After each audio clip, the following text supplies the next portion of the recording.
and they got, that's how you get to the enacted 2010 aid. If you go to the first landscape sheet that has the 10-year rollout, if you go to Tiverton, it has 5563390.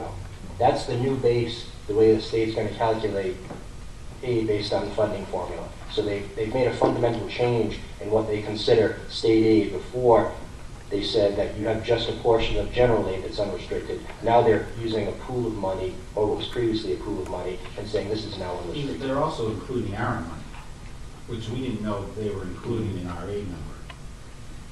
They're including a $363,000 number in our aid number that we didn't know was coming. It was represented as one-time money. But at first, it was represented last year. It was one time only, and that's what we predicated our entire budget on.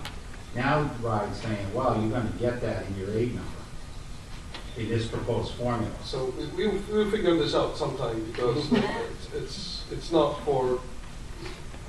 I have to see the numbers, and we have to sit and talk and see how things move around here. But the bottom line is that basically that we have $250,000 more than we thought we had. That's if this passes and everything doesn't change. This, I understand. And this number includes our share of our loss, quote unquote, based on the funding formula. Yes. So if we look at those two things, we are talking about $500,000. We were using a smaller number to build our budget with the state aid. Well, it's not $500,000 because we saw that we had 5% built in. That's right. Right. So this is 50, this is 300 difference. Yeah. And that's close to the 363 number that they, of stimulus money that they added to their base when they figured out the new aid Well, formula. that's good news.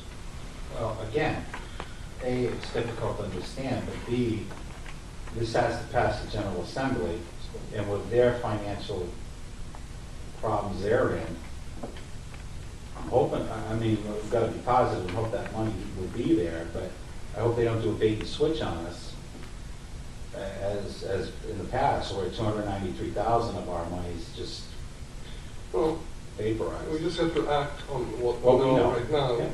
And if this is Wright's formula and they are going to push it through the legislation, the chances are much higher than if this is done by. I would tend to think, since the larger districts benefit, that have more representatives, more senators, I would tend to think on the face of it, it would pass. But it's Rhode Island, so, you know, who knows what will happen. That's where we stand. I mean, we don't have a funding formula for a reason. It's because when it gets to this point, it usually is a stumbling block somewhere. I think because they are not going to hit everyone with the whole thing at once, they're phasing it out. But it's also an important point, is that regionalized school districts take a major hit in this plan. All the sweeteners to regionalize get taken away. Charahoe loses Bristol Warren loses $10 million, and Charahoe loses $6 million or $7 million. Foster Gloucester loses. All the districts that regionalize now lose that bonus in this new funding formula. In some respects, this isn't any different than what we've done in past years. We try to get the most current data from the state and build that into a model for the budget, and that's what we're trying to do. I had a few questions. The first few pages that you gave us, which were not the columns of numbers, include this section. The key components of this formula-driven funding system are, and the last one is categorical funding outside the formula distribution for high-cost special ed, etc. Yes. Does this require new money, this categorical funding outside the formula distribution? I asked that specific question. I asked, well, not that specific question, but I asked, how do you account for special ed in this funding formula? We've heard, and we filled out paperwork for our real high-cost children that have needs, and we were told of $50,000 or more. So we submitted that information. I'm not sure where that is because no one gave me there was no direct answer. Because I asked, I said, is there going to be another pool of money somewhere for these tuition children? And are we going to receive a benefit? I didn't really, all I got was it's included in the core instructional amount. I've read, like you read there, that the bride alludes to some sort of help coming, but I haven't seen anything yet. And it's not included, So they, that's to my knowledge, it's not included in that funding formula. because that would have to be recalculated on a year-to-year basis, wouldn't it? Well, as far as the formula goes, yes, you need to recalculate annually because your numbers change, your inputs change. But as far as your special ed tuitions, yes, those change as well. And unfortunately, in many cases, they increase for those high-profile children who are in out-of-district placements. And again, we have 9 children that are cost of $750, am I correct in that? $750,000. And we submitted that to RIDE. Now, RIDE could say in the funding formula, they could make an addendum possibly to say, we'll give you a percentage of every district's number, because every district's going to be different, and say we're either going to make you whole on that number, or we'll give you a percentage of that number. I don't know how RIDE's going to account for that, because they haven't been clear on that. Because on the spreadsheet that goes from current year through the 10 years, Mhm. under categorical funding, there's a line, high-cost special needs. For year 1, it's $500,000. Is that for the entire state? Again, I don't know. That's what it would appear. It Because appears if that it's way. $500,000 for the And state, that's not enough for Tiverton, never mind the state. I don't, the answer, I don't know, because I read the same data that you're reading. We didn't have this data for the March 1st meeting. This subsequently came out.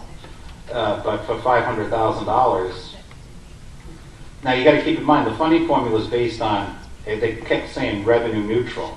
So they took the entire state aid pie and redivided it with this formula. No new monies. So I mean, I'm still curious. Well, is it you're just going to take the pie, take off a piece, and call it aid for high-cost special needs students? I don't know. so That they remains to didn't be have an seen. answer. They did not. But just to make sure it's not a misunderstanding, if you go to the commissioner's memo, about 10 pages deep in the package, that same statement It is says that it's indicated in the memo, several documents. that funding outside the formula for high-cost special education. Which implies a new Right, but I money. think you're right in assuming that 500,000 is probably the But if extent. that's it, But, that's just divide by 36. I mean, even if you divide and it. how can they pretend they're assuming some of the burden of extremely high-cost special ed students when they're They're not. contributing $500,000 for the Statewide. entire state? Right? Right? I just want to make sure I'm understanding. No, you It is- understand. No, we're learning as we go as well. Well, the frustrating thing is they haven't said, Tiverton, your portion of that Is is, X. we don't know at this point. But if it's a portion of 500,000, it's not going to address Yeah, I it. don't think it's going to be. The other question I had is they show the 10-year transition. Mhm. Does that assume any increase in the 10 years of state aid, or do they think state aid to education will stay the same for the next 10 years? If you have a 10-year actuarial chart, I would assume someone's assuming nothing changes. Or because no one has said, oh, this is subject to change and we're going to revise it every year. What happens if you get a large influx of kids? You get 200 or 300 kids because housing booms in year 4. Well, Mr. Fazette asked that. You know, He asked that and question. Steve asked that question actually, you're right.